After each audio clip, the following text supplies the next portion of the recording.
Creek. Oh les beaux bois, alors ça, le beau bois là c'est sûr, il y a un poisson dedans. Ah c'est cool, le bateau démarre, on va pouvoir y aller. Alors là il y a trop de vent aujourd'hui, on n'a pas pu aller dans le grand lac. Et ce qui fait qu'en fait il y a le grand lac et la muraille River, en fait c'est la longue muraille qui est plus petite en fait, et après ça donne sur le grand lac. Et hier on était entre le lac et la rivière, dans des espèces de méandres, marécages, tout ça. Et là on est sur une plus petite partie en fait, dans une forêt, c'est cool, il y a des eucalyptus partout, il y a des kangourous aussi, on avait dit kangourous tout à l'heure, il peut y avoir même des koalas ou des bestioles ou des serpents. Et là on va pêcher, on va pêcher la plus petite rivière en fait, ça va être sympa, ça va changer un peu. Donc là ce qui paraît c'est pas mal, beaucoup de yellow belly, la perche australienne, des codes, le code, ça va être cool. Parce qu'aujourd'hui on a pris le petit bateau là, c'est vraiment cool ça.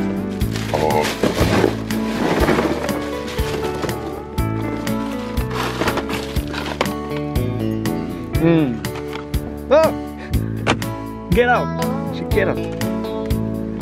On va renverser le port! Not inside!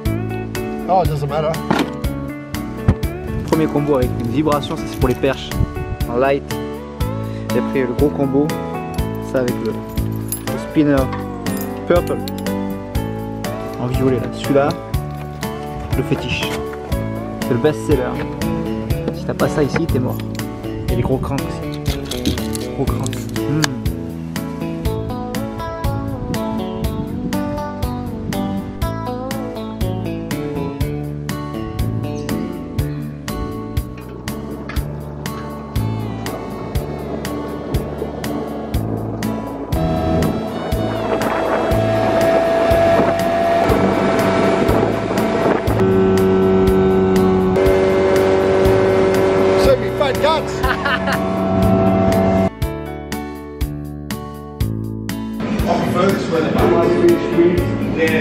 You feel the lower of our height, and it's a very island, so you put it in the side of my fish.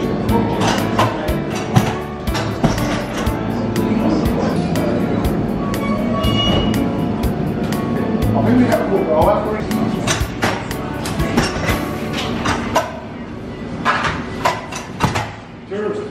Tourist.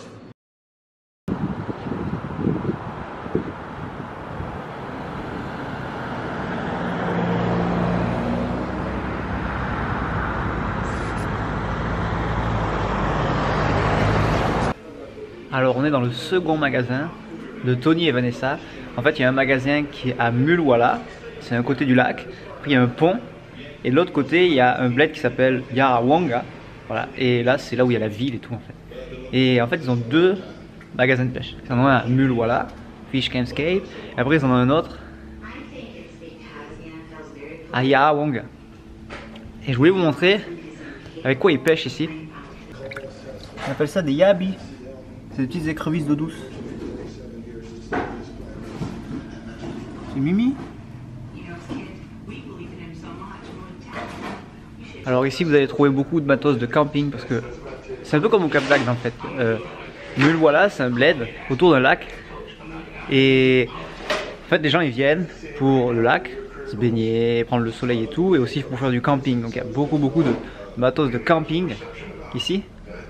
Les Australiens ils adorent le camping, ils prennent la voiture, comme l'Australie c'est très grand avec beaucoup d'étendues sauvages, jamais personne dedans. Hop, ils vont faire du camping tout le temps, toute la journée. Calé.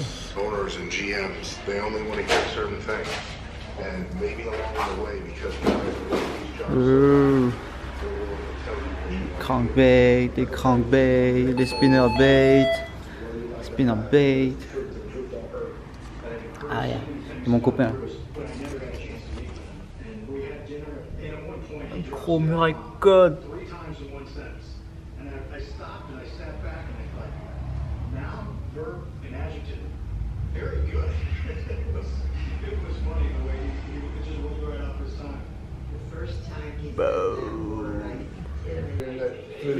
Alors vous allez voir un truc. Ça c'est les premiers leurres utilisés ici pour pêcher.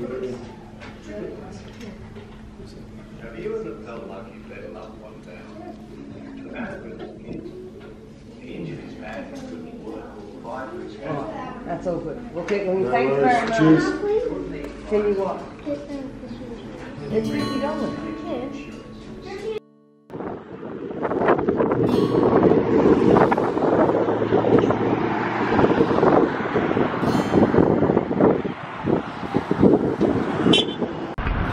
Alors, ce qui est très marrant à Mulwala, c'est qu'en fait, il y a un pont qui sépare le lac en deux parties.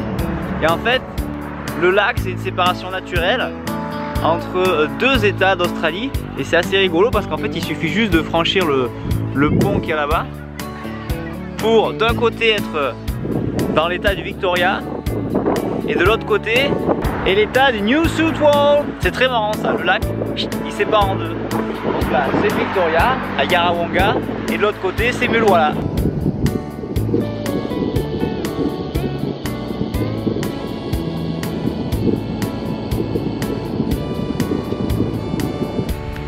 Bon alors, la pêche c'est bien, mais je vais vous parler un peu de l'endroit où je suis parce que c'est un peu comme chez nous en fait. C'est une station balnéaire qui est autour d'un lac et qui marche énormément l'été.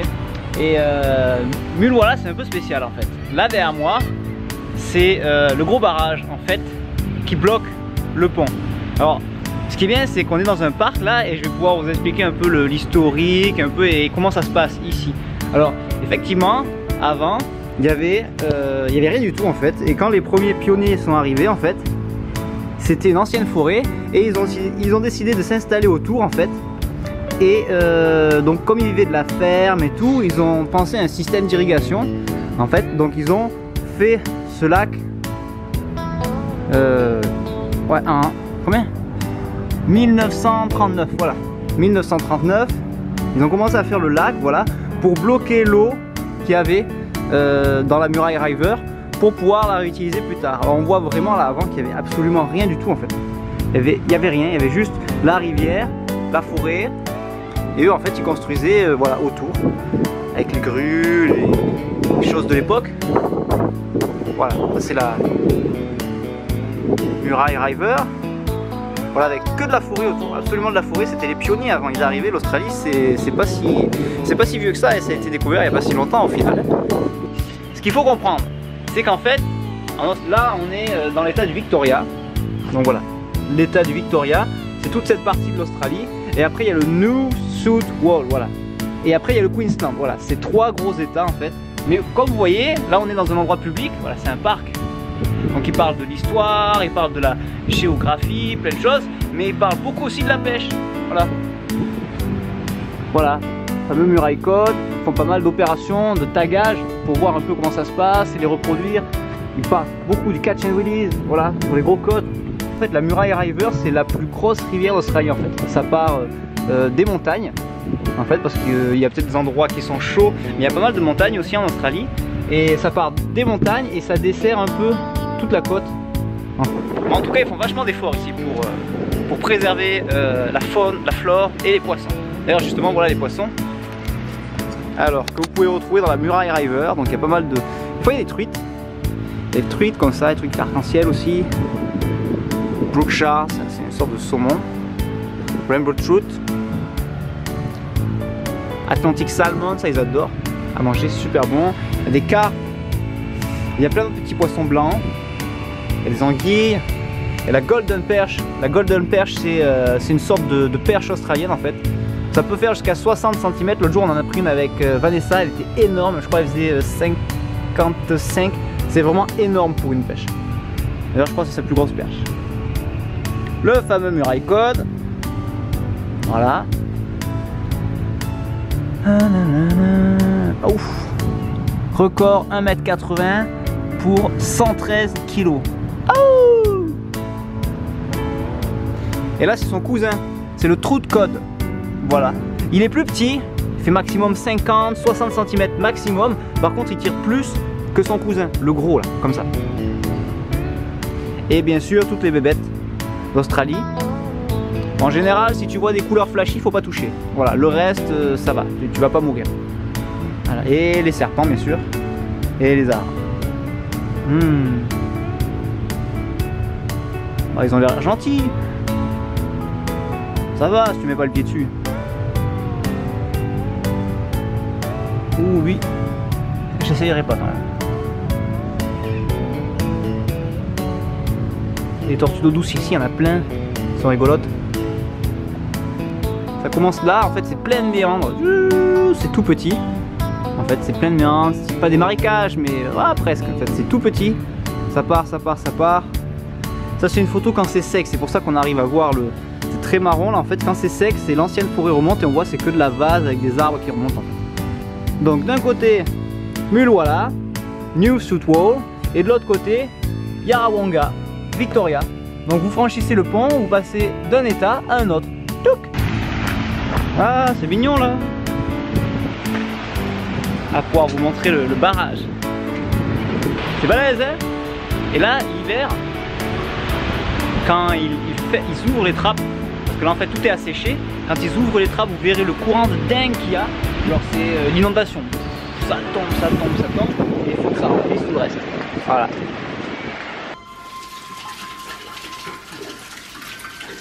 Yeah, but grass kangaroo steak.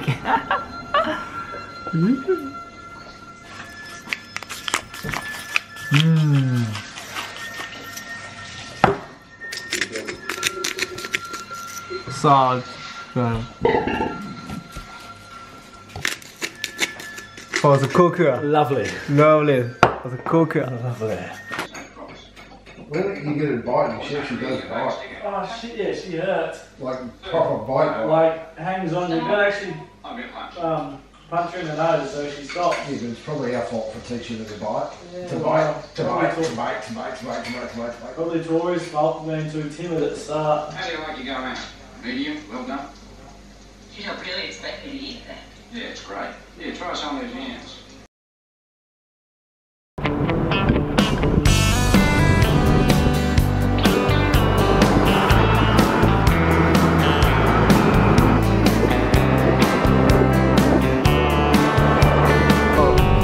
It's Sunday. Lot of both.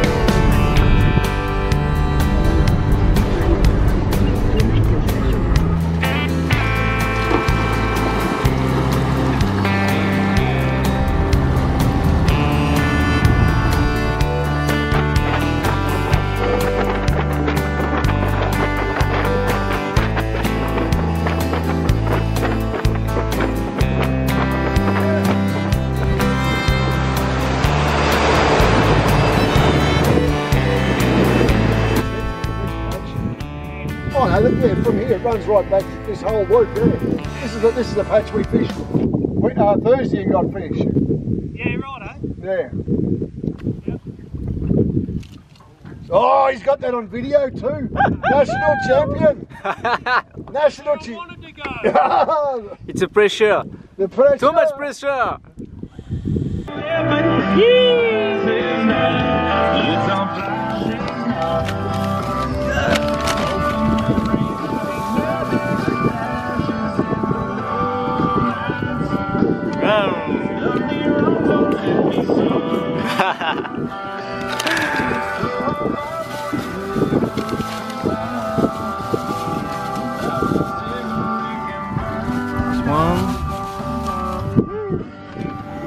Ah, tu fais comme ça.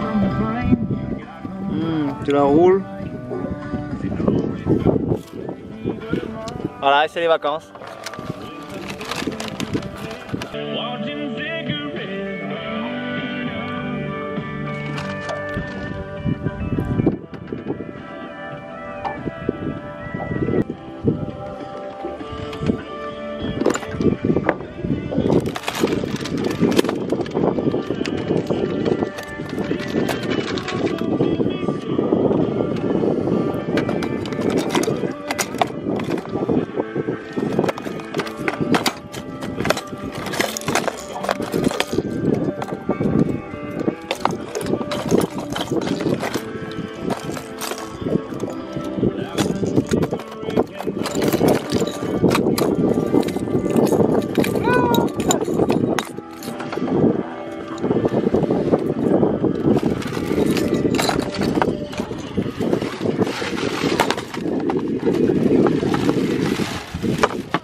Oh, des raisins. How do you say? Grapes. Grapes.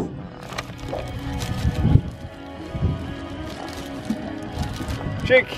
Bon, on se fait une petite pause là. Parce que jeter toute la journée c'est bien, mais ça fatigue au bout d'un moment. Alors, je vais vous montrer les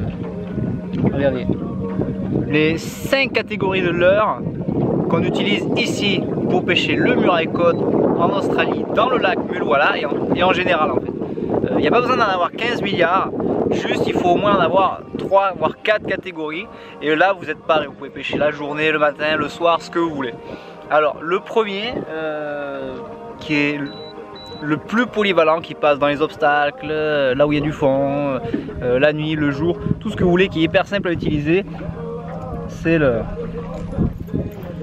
spinnerbait. Voilà.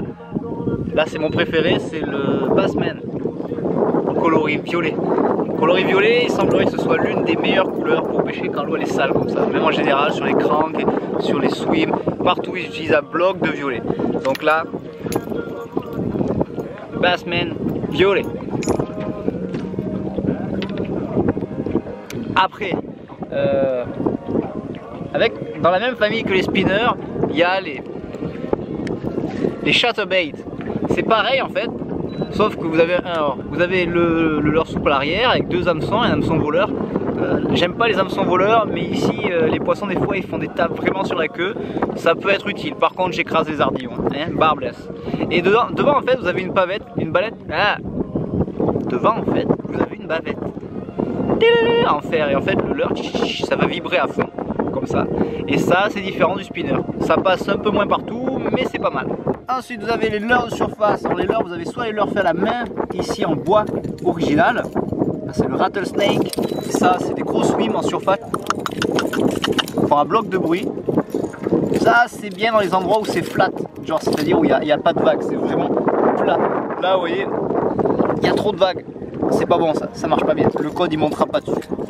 Donc vous avez soit les espèces de gros swims, voilà, en bois articulés qui font beaucoup de bruit, ça c'est vraiment sympa, c'est fait à la main, ça vaut vraiment le coup même pour vous la collection, c'est vraiment un leurre typique pour le Murray cod d'ici.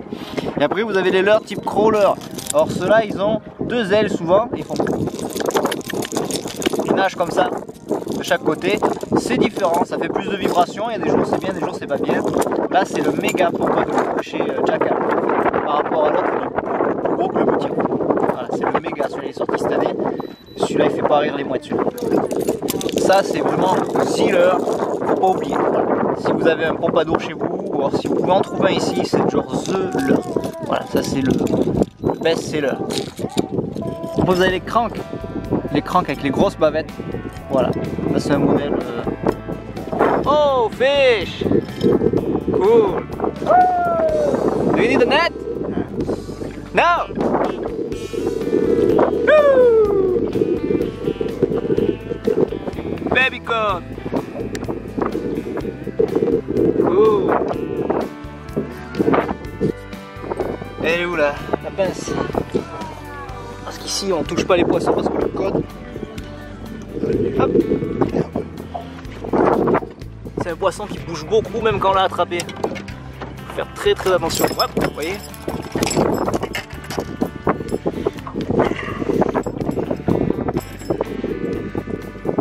Spinner.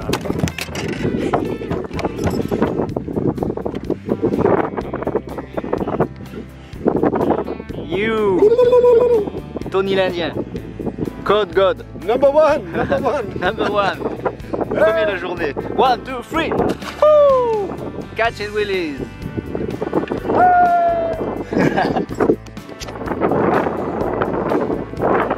Bon, il y avait le champion du coin et on avait dit le premier qui fait un poisson. Là on l'a eu. Bon alors, j'en étais où? J'en étais au crank. Voilà. Les cranks. Avec une grosse bavette pour bien frotter les obstacles. Et ce qui est bien, c'est que quand il touche l'obstacle avec la grosse bavette, il ricoche sur le côté et il continue en fait. Il va venir, top, il va toucher, il va ricocher et il va reprendre. Voilà, ça c'est bien. Et le dernier, les vibrations, les petits comme ça. Ce qui est bien, c'est que ça jette super loin et ça fait beaucoup de bruit en fait. Voilà. Notamment le TN de chez Jackal. Ça c'est un modèle pour le code ou pour la perche, c'est super efficace. Donc voilà. Spinner, surface, crank et éventuellement chatterbait, aïe et vibration.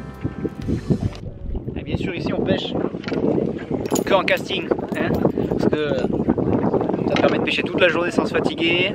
Comme ça on jette vraiment à ras les branches, super précis. Et puis on mitraille parce que le code, il n'y a pas de secret. Plus tu vas lancer, plus tu vas avoir de chance. Il n'y en aura pas tous les jours, il n'y aura pas des touches tous les jours.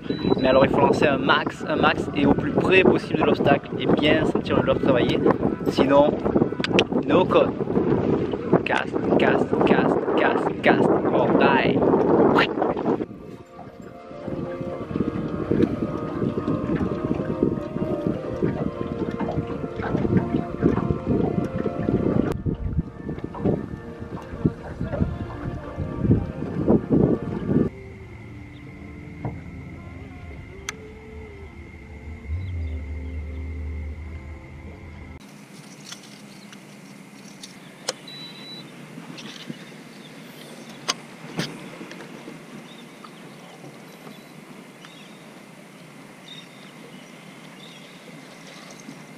I can see the magic tree. That's it. If you throw a lure up in the tree there, I'll snap your rod.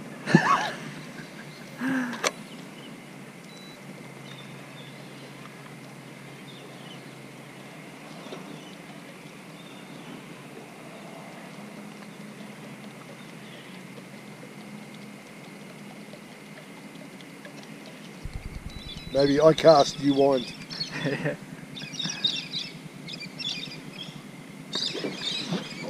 Yeah.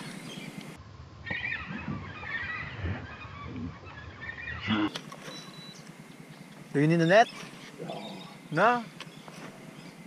Cool.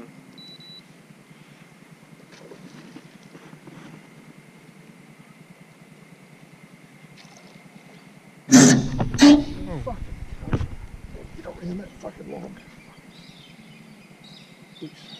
What? That's got him out. It might need the net. If you can get it. Oh, the blade of my fingers.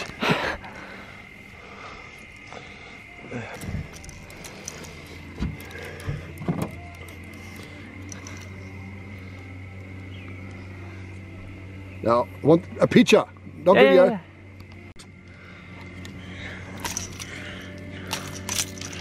You wanted that.